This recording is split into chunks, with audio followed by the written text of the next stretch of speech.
प्रिय विद्यार्थियों, मैं डॉक्टर उर्मिला शर्मा, सह MSJ कॉलेज भरतपुर। मैं आज आपको साहित्य लहरी कृति के एक पद की व्याख्या कराने जा रही हूँ। यह पद इस प्रकार है। जब ते हों हरि रूप निहारो, तब ते कहा कहो सजनी, लागत जग अंधियारो। इस पद में राधा जी अपनी सखी से कृष्ण के सौंदर्य का वर्णन कर रही हैं। तो राजा जी कहती हैं कि हे सखी, जब से मैंने कृष्ण का रूप देखा है, तब से मुझे सारे संसार में अंधेरा ही अंधेरा नजर आता है। अगली पंक्तियां हैं। तम हर सुत गुण आदि अंत, कवि का मतिमंत विचारो, मेरे जान अनीतन इनको कीनो बिद सुनो बारो। तम हर यानी अंधकार को नष्ट करने वाला दीपक, उसका पुत्र काजल, एक शब्द निकला काजल। इसके बाद गुण यानी रस्सी, रस्सी को दाम भी कहते हैं, तो दूसरा निकला दाम। अब इन दोनों शब्दों में से पहले शब्द का आदि अक्षर लेना है और दूसरे शब्द का आखिरी अक्षर लेना है। शब्द बना काम। राधा जी कहती हैं कि क्या वे कभी बुद्धिमान कहे जाएंगे जो कृष्ण को कामदेव के समान सुंदर बताते हैं। अर्थात कहाँ कृष्ण का सौंदर्य और कहाँ कामदेव का, कोई तुलना ही नहीं। मेरी समझ में तो गुणों वाले विधाता ने इन कवियों को नेत्रहीन बनाया है, जो देखकर भी सच्चाई नहीं कह पाते। कृष्ण तो कामदेव से बहुत सुंदर हैं। आगे की पंक्तियां इस प्रकार हैं।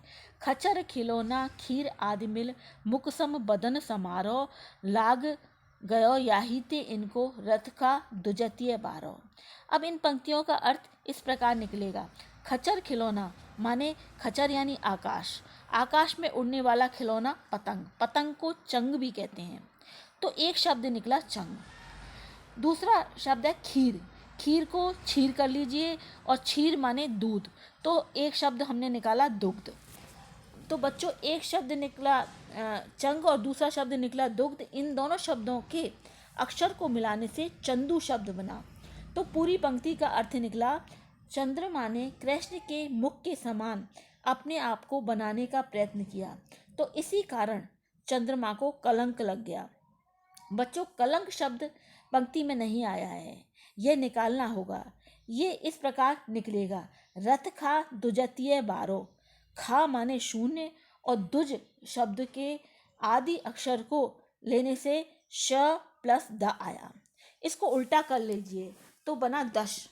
पंक्ति में रथ शब्द आया है, तो दश को रथ में मिलाने से शब्द बना दशरथ।